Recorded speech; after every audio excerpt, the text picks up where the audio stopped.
दिए गए आंकड़ों से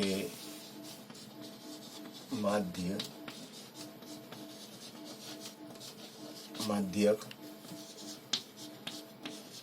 और बहुलक याद करो। ये प्रश्न है आपका कि दिए गए आंकड़ों से आप इन चीजों को आपको याद करना है, माध्य, माध्यक और बहुलक। ठीक है ना। वेरी सिंपल आंकड़े हम लिख देते हैं।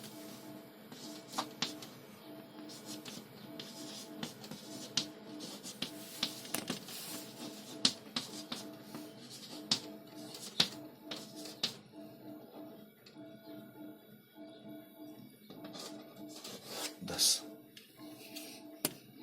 1 2 3 4 5 6 7 8 9 10 11 12 ये हमारे आंकड़े हैं, है ना। अब हमें निकालना है जो चीजें हैं वो हम निकाल लेते हैं, सॉल्व, है ना। सबसे पहले तो हम क्या है कि दिए गए आंकड़ों को बढ़ते क्रम में लिखेंगे, है ना। आंकड़ों को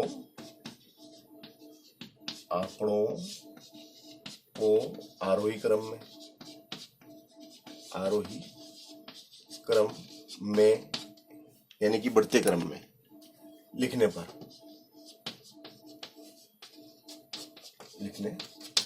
चलो सबसे छोटा बोलो। सबसे छोटा इसमें 3 है, फिर 3 है, फिर 3 है, फिर 4 है, फिर 5 है, फिर 6 नहीं है, 7 भी नहीं है, नहीं 6 तो है, 6 नहीं है, 7 है, 8 है, 8 भी है 2 बार, 9 है और फिर 10 है ना। चलो 1 2 3 4 5 6 7 8 9 10 11 1 2 3 5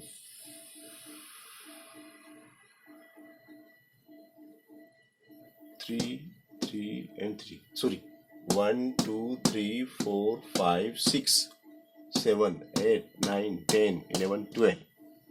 तो फिर यहाँ कहाँ गलती हो रही है, 8 लिख लिया, 7 कितनी बार है देखो, 3 एक बार, 2 बार, 3 बार, ठीक है।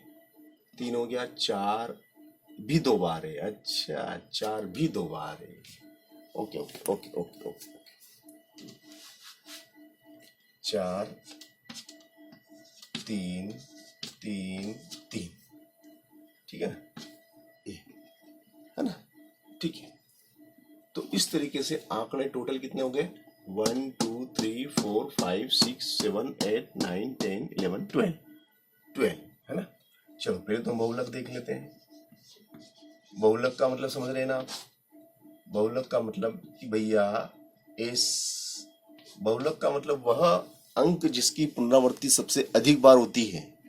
जिस अंक की पुनरावृत्ति सबसे अधिक बार होती है, जो बार बार आता है और सबसे अधिक बार आता है, वही बहुलक होता है। तो देखो 3 बार आया है, 4 2 बार आया, 7 भी 2 बार आया, 8 भी 2 बार आया, मगर 3 ऐसा है जो 3 बार आया, इसलिए बहुलक हुआ आपका 3। अब हम बात करेंगे माध्यक की, किसकी, माध्यक की, है ना। अब हम बात करेंगे माध्यक की। तो देखो माध्यक, तो यहाँ पर आप देख रहे हैं, है ना, बहुलक हो गया, चलो बहुलक हो गया, हटाओ। अब यहाँ पर n बराबर कितना दिया हुआ है, n बराबर कितना है, 11, 1 2 3 4 5 6 7 8 9 10 11 12, सॉरी 12 है। n बराबर कितना है, 12, जो कि एक सम संख्या है। सम संख्या है तो अब आपको माध्यक ज्ञात करने के लिए सूत्र बदलना पड़ेगा, है ना। अब माध्यक का सूत्र क्या हो जाएगा आपका, माध्यक का सूत्र हो जाएगा, है ना, क्या हो जाएगा, n/2 वा पद प्लस n/2 प्लस 1 वा पद, और इन सब का 1/2, इन सब का हो जाएगा 1/2। n/2 वा पद प्लस NY2 प्लस 1 वा पद, ये है ना, ये इस तरीके से है। देखो सूत्र क्या है, माध्यक बराबर 1/2 कोष्टक में NY2 वा पद प्लस NY2 प्लस 1 वा पद। अब यहां पर आपको n कितना है, कितना दिया 12। तो अब आप क्या करेंगे कि इसमें माध्यक है ना 1/2, ठीक है ना, n की जगह तो 12/2 वा पद प्लस है ना, फिर 12/2 धन 1 वा पद, फिर 2 छंग 12, 2 छंग 12 है ना। तो इस तरीके से अब आप देखेंगे कि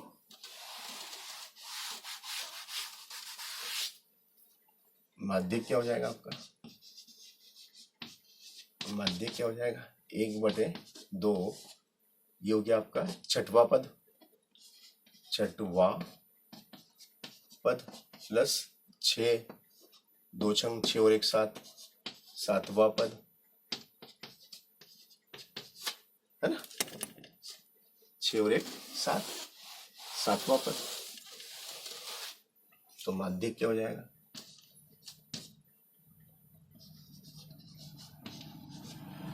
माध्यक बराबर कितना हो जाएगा 1/2, छठवा पद कितना, पहला, दूसरा, तीसरा, चौथा, पांचवा, छठवा और सातवां कितना हो गया 1/2, सॉरी 5 और 7 12, 2 छंग 12, 2 छंग 12। तो ये हो गया आपका माध्यक हो गया 6। माध्यक कितना हो गया 6। तो आपने माध्यक निकाल लिया 6। अब आपको निकालना क्या है, अब आपको निकालना है माध्य, ठीक है ना। अब हमें माध्य निकालना, ठीक है, अच्छी बात है, अभी निकाल लेते हैं माध्य। तो माध्य बराबर क्या होता है, सभी आंकड़ों का योग, इन सब का योग। शॉर्टकट में लिख दे तो सिग्मा x/n बटे आंकड़ों की कुल संख्या, इन सबको जोड़ लो, 3 धन 10/12 है ना। तो 3 3 6 3 3 9 और 9 9 18 और 10 28 है ना। तो ये हो गया 28, ठीक है ना। फिर 8 दूनी 16, 8 दूनी 16, 16 और 4 20 है ना। फिर 7 और 7 दूनी 14, 14 और 9 19 और 4 20 ने 3 23। अब 8 3 11 का 1, 2 3 6 ने 1 7। इस तरीके से ये आपका हो गया 71। कितना आ गया 71/12, 71/12। अब आप क्या करेंगे, अब आप 71 में 12 का भाग लगा देंगे, है ना। 71 में 12 का भाग लगा के देखो तो देखें क्या आता है। 12 पंजे 60, 12 छंग 72, 12 पंजे 60। कितना बच गया, मिल गए दशमलव से 0, 12 पंजे 60, 12 छंग 12 नम्मे की 108, 12 नम्मे की 108 और ये, ठीक है ना। तो कितना उत्तर आया, माध्य कितना आया, माध्य बराबर हो गया 5.9 ये आपका माध्य। इस तरीके से हमने तीनों चीजें बड़ी सरलता से ज्ञात की।